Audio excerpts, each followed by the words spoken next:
All right, Shalom. I want to give all praises, honor, and glory to Yahweh, by Hashem Yahushua, by Hashem Akar HaKadosh. Double honors to the apostles of GMS and the sincere. Shalom to the brothers out there pushing this truth and sincerity. And I pretty much want to get into a topic, pretty much dealing with these niggas, because basically, because this is the how people are. It's just, we can't do nothing for them. No matter what it may be, it could be family members, it doesn't matter. We can't do nothing for these people. That's why the Lord is looking for the elect that is able to forsaken the family or friends or be it loved ones, any loved ones, that's not for this truth. And that's not to say to brush them off, but it's just to say, hey, I'm going to remain faithful unto Yahweh Shem Yahushua till the day he comes, till even after the day he comes to get us out of this place. Because the Lord comes first before family. But like I said, it's not to say brush him off. You got to deal according to the lifestyle that you have. That's why Jeremiah 11:14 says, "Pray not for these people, neither lift up a cry of prayer for these for them, for the Lord would not hear it." So yeah, you can pray that, hey, I hope that such and such gets right, and so on and so forth. But the Lord ain't dealing with whole families. He's dealing with a small elect, a number. Let's say that you may have someone in the family that understands a little bit more, and you pray for him to pretty much catch on to the truth. Then hey, that's fine. If the Lord doesn't wake him up, then the Lord does not wake him up. But it's always a appointed time when the Lord wants to wake someone up. But we're hopeful of our families because we're so attached to them, even in the worldly basis, that sometimes we can't grow off of them and think towards the Lord first. There's not, because some brothers may not be all that strong in the faith, especially if you're newer. I mean, you want your family members to pretty much catch on. I mean, I think that was pretty much every brother's wants when they first come into the truth. But at the same time, we have to understand that, hey, they're going to be brought back whether they wake up or not. It's Esau that's going to be put into slavery. So we don't even need to worry about Esau. St. John 16:13 says the Spirit of the Lord guides us into all truth. And that's not only to just guide you into one particular thing. It could guide you to many particular things. Even knowing that your family's going to be brought back can bring you some comfort in this truth. It's not like they're going your family going to slavery after the kingdom is established. But it's still the fact that we cannot focus on our families or friends we can't focus on family and friends. We got to focus on Yahweh Shem Yahushua. If you have someone that you think may wake up, then you could go ahead and pray for it. But at the same time, put Yahweh Shem Yahushua first. To understand that he wakes up who he wants. Not because you want it to. That's why we got to be in season and out of season. Doing the work of the Lord. But you have these other camps that will say, wake up every black man, woman, and child, when the Lord says he's coming for a small number. But yet you out here trying to gain every black man, woman, and child, which is a lot out of the numbers. But at the same time, that's not the whole tribe of Israel. Which is why we go to every nation by the Spirit to see who is the Israelite. And Isaiah 42:22 says this is a people robbed and spoiled. And how are they spoiled? Because they so caught up in the skin color thing that to the point they don't understand that it's more than just the skin color. It's about the spirit. And that's why I say you don't have to worry about families, because even so, that you know that by the Spirit that your family is more likely of the Israelites.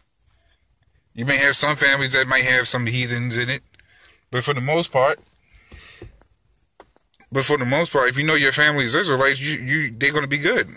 Even though they're 2/3, it's better than them to be 2/3 than to them to know the truth and have it be the worst kind of nigga. 1 Corinthians 4:10 says we are fools for Yahweh Shah's sake.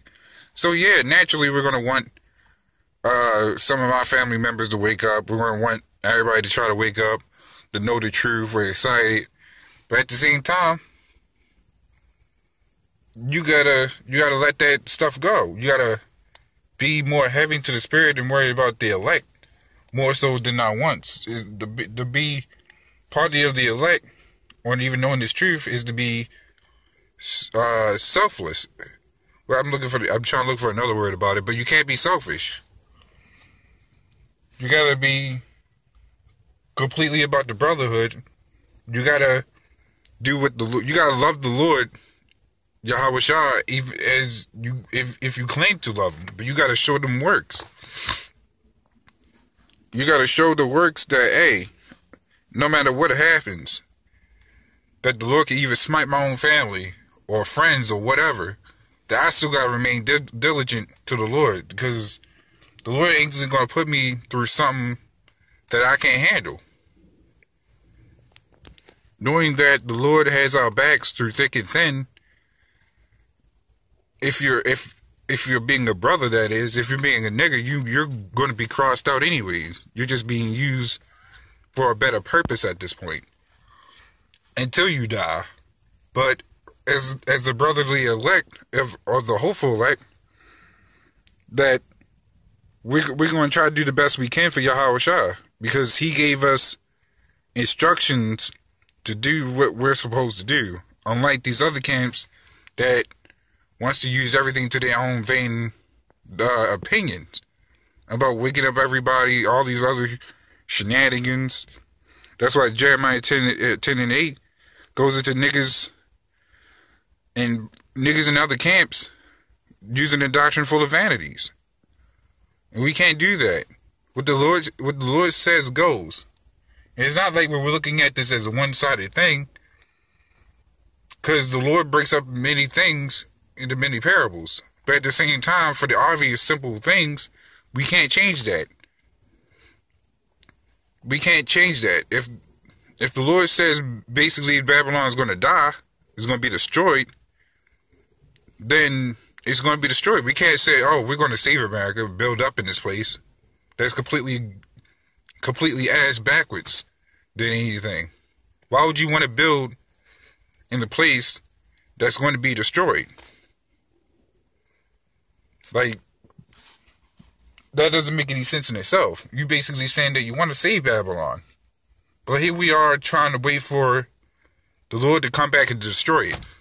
Or so you claim to follow Yahweh Shah, but yet you're going into your own interpretation. That makes no sense. That's why Proverbs 13:20 says, walking with fools shall be destroyed. So we can't walk with fools that believe in taking the chip. We can't believe in fools thinking it's okay to build and build in America that's going to be destroyed. We can't be fools to believe that you can call the Lord whatever you want. So those are the things that would get you destroyed, and many other things that's going on contrary to the doctrine. Yes, we're supposed to follow the laws to the best of our ability, but we can't follow all these laws like we want to. We can't put a homosexual to death. If you follow a bunch of niggas that say, hey, we're gonna put these white boys or Edomites to death, you follow along with that shit, you're gonna be destroyed. Whether you be put in the slammer, or or the cops gonna blow your head off, or whoever gonna blow your head off. So you gotta be smarter about the decisions you make, the things you do, and the things you talk about, because it all plays a factor in this truth. Every step you take is going to be a different scenario. The things you want it to be is going to come out completely different than what you expect it to be. That's why we can't place or say that these things will happen. We can say it could possibly happen if the Lord wants it to happen that way. But for the most part, we can't go off our own vain opinions, because the Lord can change up anything He wants. Especially if it's to try to get your own families in the truth. They'll probably play along with it just so you can shut up. And the whole time you thinking that you're going to bait them in to get to the truth. And it doesn't happen. So a lot of our people got to die one way or another. I guarantee you, a lot of brothers or a lot of people out here wants to save their families, but at the same time, that can't happen. A lot of our people got to die, and that's one of the things we got to accept the truth on. So with that, I just want to say shalom and death to this wicked society.